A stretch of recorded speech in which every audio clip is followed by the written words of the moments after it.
सी news Bharat में आप सभी का एक बार फिर से स्वागत है। वक्त हो चुका है न्यूज बुलेटिन का।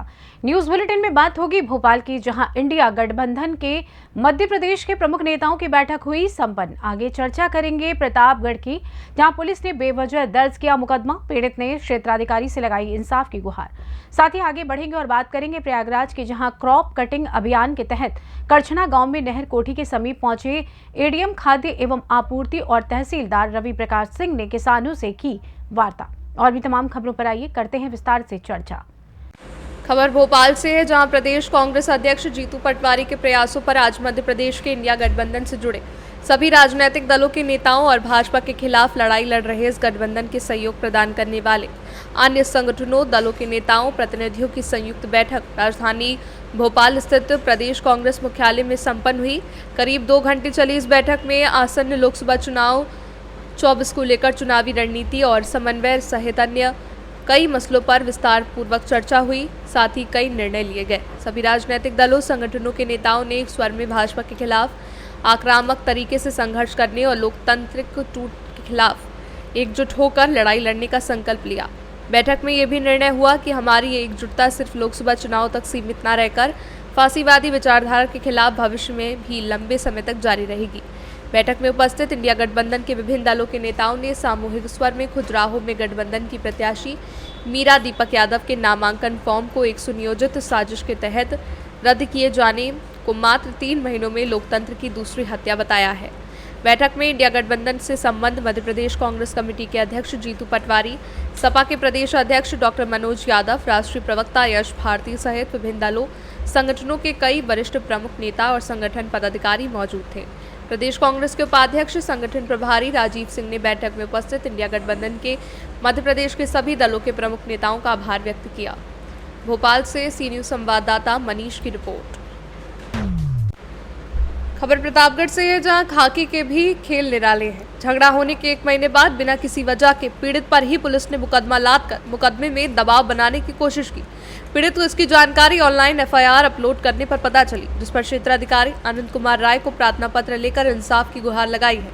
पीड़ित ने आरोप लगाया है कि पट्टी कोतवाली क्षेत्र के बीरापुर खुर्द गांव के रहने वाले राजकुमार पुत्र मनीराम ने बताया कि 1 महीने पहले 4 मार्च को उसके पड़ोसियों ने रंजिश में उसे और उसकी पत्नी शकुंतला को आधा दर्जन आरोपियों ने जमकर मारा था। पुलिस ने शिकायत पर आरोपियों के विरुद्ध मारपीट, बलवा, तोड़फोड़, गाली गलौज, जान से मारने की धमकी का मामला दर्ज किया गया था। उधर आरोपियों की गिरफ्तारी नहीं हुई। 1 महीने बाद शुक्रवार को पुलिस ने पीड़ित राम कुमार के विरुद्ध भी मारपीट, तोड़फोड़ सहित गंभीर धाराओं में मुकदमा दर्ज कर लिया। पीड़ित का कहना है कि 1 महीने बाद पुलिस ने शुक्रवार को मारपीट का मामला दिखाकर एफआईआर दर्ज किया है। वहीं जिस दिन पुलिस ने मामला दिखाया है उस दिन कोई मारपीट नहीं हुई है। पुलिस के इस खेल से जहां पीड़ित हैरान और परेशान है, वहीं उसने क्षेत्राधिकारी आनंद कुमार राय को शिकायती पत्र देकर मामले में इंसाफ की गुहार लगाई है। प्रतापगढ़ से सी न्यूज संवाददाता रोहित जायसवाल की रिपोर्ट। प्रयागराज जिले के करछुरा तहसील क्षेत्र के करछुरा गांव में नहर कोठी के पास शनिवार को क्रॉप कटिंग अभियान के तहत एडीएम खाद्य एवं आपूर्ति और तहसीलदार रवि प्रकाश पहुंचे। इस दौरान उन्होंने किसानों से वार्ता की और शनिवार को करछुरा गांव के नहर कोठी के पास एडीएम खाद्य एवं आपूर्ति और तहसीलदार रवि प्रकाश सिंह ने क्रॉप कटिंग अभियान के तहत गेहूं की कटाई का निरीक्षण कर पैदावार की जानकारी ली। इस दौरान उन्होंने किसानों से फसल की कटाई और बढ़ाई आदि के बारे में भी जानकारी लेते हुए समस्या के बारे में पूछा। उन्होंने बताया कि जिले में से मिले निर्देश के अनुसार अलग अलग अधिकारियों की क्रॉप कटिंग के लिए ड्यूटी लगाई गई है। इसी क्रम में वो खेतों में पहुंचे। एडीएम खाद्य एवं आपूर्ति ने कहा कि इससे पहले सही पैदावार के बारे में जानकारी मिलेगी, किसानों को उनकी उपज का सही दाम मिलेगा। इस दौरान नायब तहसीलदार संतोष यादव, सांख्यिकी समन्वयक रणविजय सिंह, अपर सांख्यिकी अधिकारी मृणाल यादव, आलोक सिंह, राजस्व निरीक्षक इंद्रभान सिंह, लेखपाल बैजनाथ तिवारी सहित कई अधिकारी और राजस्व कर्मचारी मौजूद रहे। प्रयागराज से सी न्यूज संवाददाता मंगला प्रसाद पटेल की रिपोर्ट।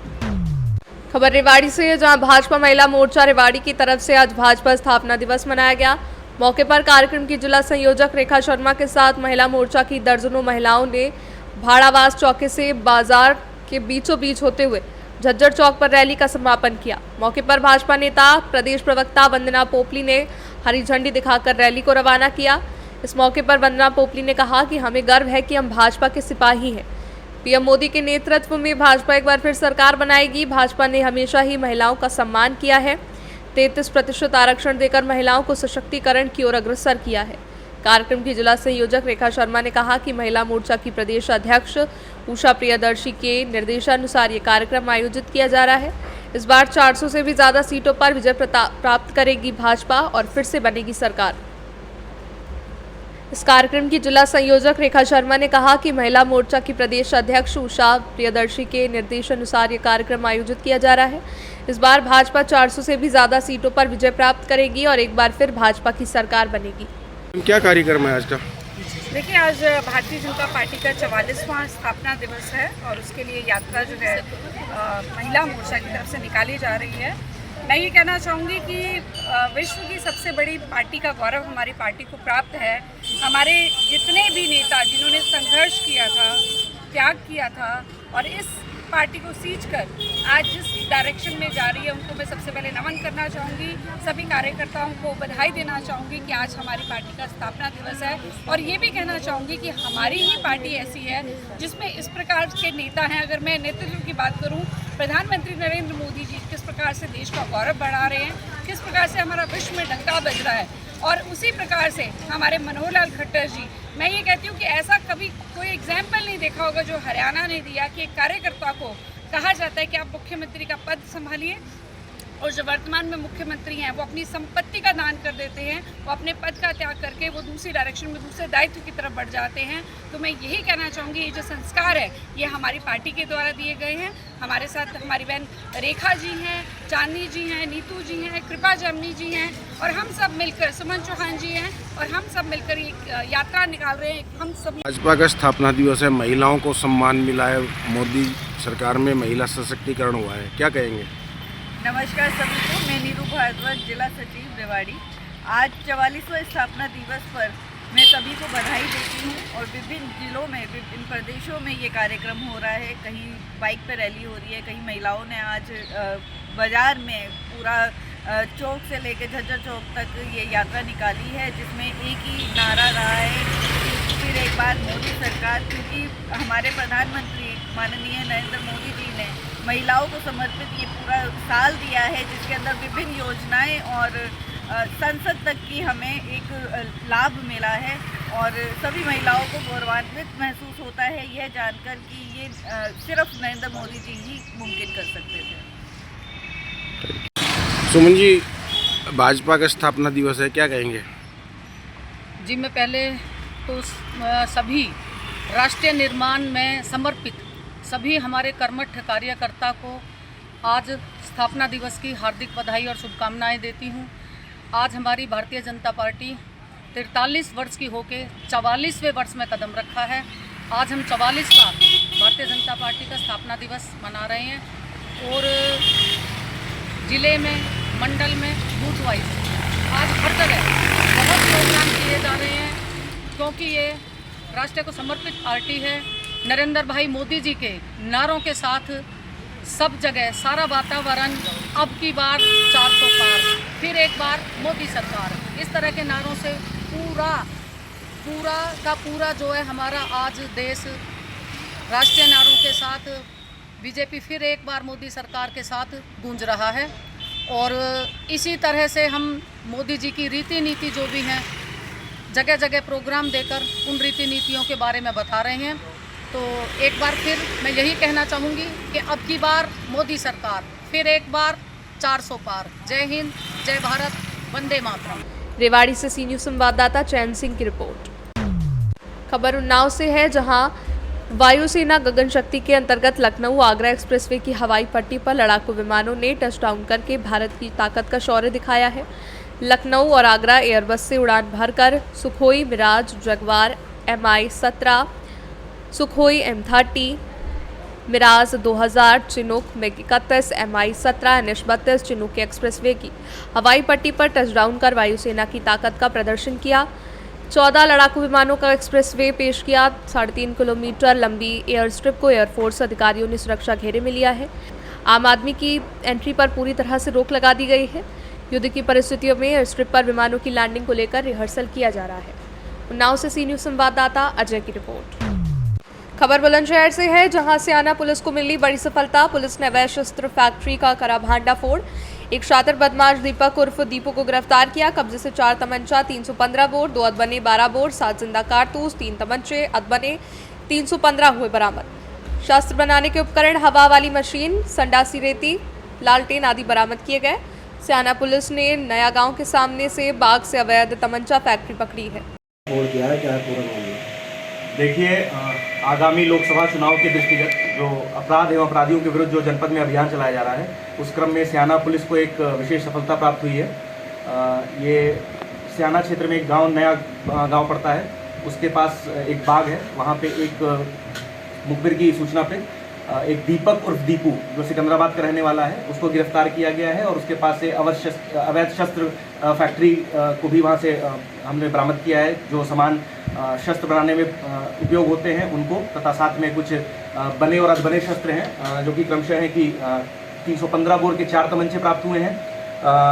ये अधबने देसी 315 के 3 तमंचे और 2 तमंचे अधबने 12 बोर के, तथा इसी के साथ जिंदा कारतूस 315 बोर के और 12 बोर के इसके पास से बरामद किए गए हैं। इसका एक जो साथी है वो फरार हो गया रात के अंधेरे का फ़ायदा उठाते हुए। इसका नाम राजकुमार पुत्र बहादुर है और ये स्याना का रहने वाला है। इसको गिरफ्तार करने के सार्थक प्रयास किए जा रहे हैं। सर, इसका प्राथमिक इतिहास क्या है?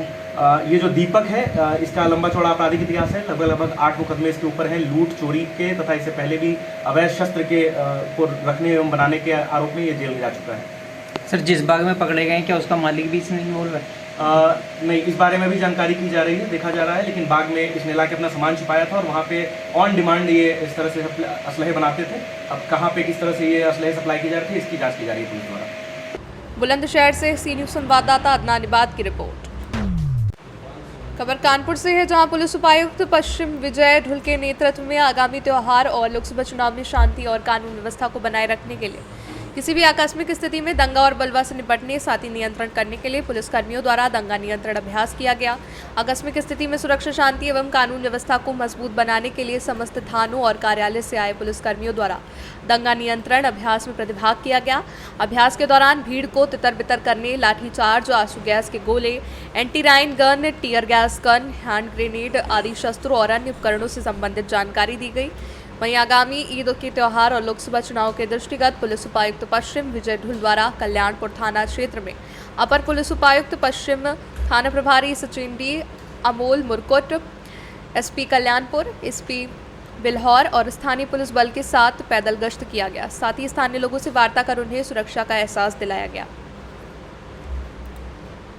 कानपुर नगर से सी न्यूज़ संवाददाता भरत की रिपोर्ट। खबर खंडवा से, जहां लोकसभा क्षेत्र से कांग्रेस के अधिकृत उम्मीदवार नरेंद्र पटेल ने कहा कि कांग्रेस पार्टी ने उन्हें मौका दिया है, वो इस बार लोकसभा क्षेत्र से पूर्व सांसदों और कांग्रेस पार्टी के लिए किए गए कार्यों को लेकर जनता के बीच जाएंगे और निश्चित ही चुनाव जीतेंगे। नरेंद्र पटेल ने अरुण यादव का भी आभार व्यक्त किया और कहा कि उनकी और अन्य कांग्रेस के दावेदारों की सहमति के बाद ही उन्हें कांग्रेस पार्टी ने ये टिकट दिया है। नरेंद्र पटेल ने खंडवा लोकसभा क्षेत्र के पूर्व सांसद स्वर्गीय शिव कुमार सिंह, स्वर्गीय कालीचरण सकरगाय, स्वर्गीय ताराचंद्र पटेल और पूर्व सांसद अरुण यादव का जिक्र करते हुए कहा कि वो क्षेत्र के मतदाताओं के बीच पहुंचकर इन पूर्व सांसदों के द्वारा किए गए विकास के कार्यों को गिनाएंगे और पूरी ताकत के साथ चुनाव लड़ेंगे। वहीं खंडवा लोकसभा भाजपा प्रत्याशी ज्ञानेश्वर पटेल ने कहा कि जो भी आएगा वो अपने आराम से अपने घर जाएगा। उन्होंने ये भी कहा कि यह मोदी का विकास लोगों को दिख रहा है। साथ ही भारतीय जनता पार्टी हमेशा जनता के हित के लिए काम करती है और मोदी को जनता तीसरी बार प्रधानमंत्री बनता देखना चाहती है। देखो, ये तो कांग्रेस किसको देना चाहती है, कांग्रेस के कौन शहीद होना चाहता है, ये तो कांग्रेस को तय करना है। लेकिन जो भी आएगा वो आराम से घर जाएगा, क्योंकि क्षेत्र की जनता ने तय किया है कि माननीय प्रधानमंत्री मोदी को तीसरी बार प्रधानमंत्री बनाना है। क्योंकि प्रधानमंत्री मोदी के नेतृत्व में गरीबों के कल्याण से लेकर तो क्षेत्र का विकास और देश का मान सम्मान गौरव बढ़ाने का काम जो हुआ है, जनता जानती है कि 60 साल इनको अवसर दिया। 60 साल में इन्होंने सिर्फ नारे दिए, लेकिन नारे के अलावा जनता को कुछ नहीं मिला। और जनता ने ये भी देखा है कि 10 साल के अंदर माननीय प्रधानमंत्री मोदी जी के नेतृत्व में कोई परिवार के साथ किसी प्रकार का भेदभाव नहीं हुआ है। गरीब हो या अमीर हो या उसके बाद में कौन सी जात का है, कौन सी पात का है, हमने ना जात देखी ना पात देखी, सबको देने का काम किया है। साहब, कांग्रेस ने आपको प्रत्याशी बनाया है, कैसे चुनाव लड़ेंगे, क्या तैयारी है? कांग्रेस पार्टी की ओर से मुझे खंडवा लोकसभा क्षेत्र का प्रत्याशी बनाया है। और हम 5 योजनाओं को लेकर मतदाता भाइयों के पास जाएंगे और कांग्रेस के लिए वोट मांगेंगे। जब जब खंडवा खरगोन निमाड़ के लिए कोई भी कांग्रेस का सांसद बना है, उन लोगों ने इस क्षेत्र के लिए विकास की गंगा बहाई है।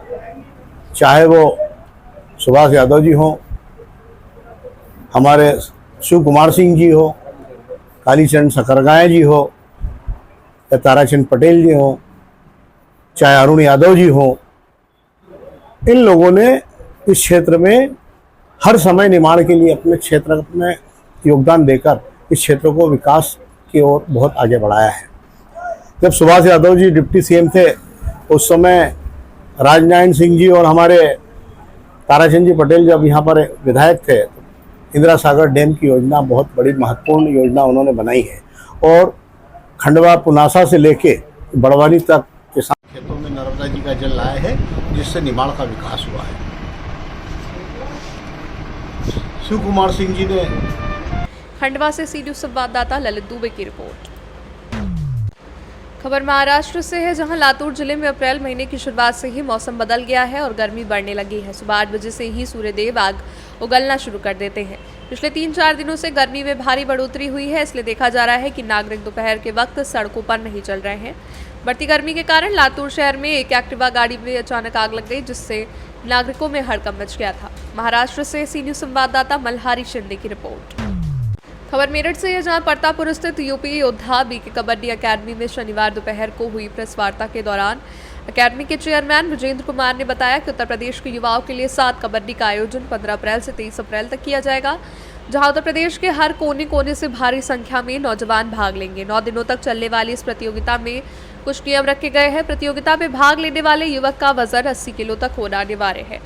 युवा कबड्डी खिलाड़ियों को अपना हुनर दिखाने का ये अच्छा प्लेटफॉर्म है, जिसका सीधा प्रसारण दूरदर्शन के डीडी स्पोर्ट्स और अन्य चैनलों पर लाइव चलेगा।